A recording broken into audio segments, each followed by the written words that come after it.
அன்புள்ள நண்பர்களுக்கு வணக்கம். நான் உங்கள் சோழநாட்டான். இப்போ சமீபத்தில் பார்த்தீங்கன்னா, உச்சநீதிமன்றம் ஒரு தீர்ப்பு வழங்கியிருக்கு.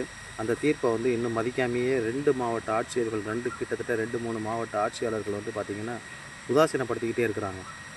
இந்த கோர்ட்டு அவமதிப்பு வழக்கு அப்படின்றது பார்த்திங்கன்னாக்கும் சாதாரண மக்கள் மீது மட்டும்தான் பாயுமா?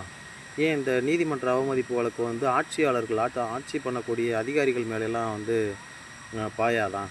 இந்த நீதிமன்ற அவமதிப்பு வழக்கு இந்த ஆட்சியாளர்கள் மேலே பாயணும். ஏன் சொல்கிறேன்னா, பாலாற்றில் என்னென்ன கழிவுகள் கலக்குது, அது ஏன் கலக்குது, எப்படி கலக்கிறாங்க அப்படின்னு சொல்லி ரிப்போர்ட் கேட்டிருக்காங்க. இதை பற்றி நீங்கள் அதை நீக்கிறதுக்கோ அல்லது தடை பண்ணுறதுக்கோ அல்லது கழிவுகளை கொட்டுறதுக்கோ என்ன நடவடிக்கை எடுத்திருக்கீங்கன்னு சொல்லி கேட்டிருக்காங்க. ஆனால் இந்த வேலூர் அப்புறம் பார்த்திங்கனாக்கும் திருப்பத்தூர் இந்த மாவட்ட ஆட்சியாளர்கள் பார்த்திங்கன்னா அதை சுத்தமாக கொஞ்சம் கூட மதிக்கவே இல்லை. இப்படி இருக்கும்போது ஒரு ஆட்சியாளர்களே ஒரு நீதிமன்றத்தை மதிக்காமல் இருந்தால் சாதாரண பாமர மக்களுக்கு மதிக்கணும்னு மட்டும் நீங்கள் எப்படி எந்த விதத்தில் நீங்கள் கட்டாயப்படுத்துகிறீங்க?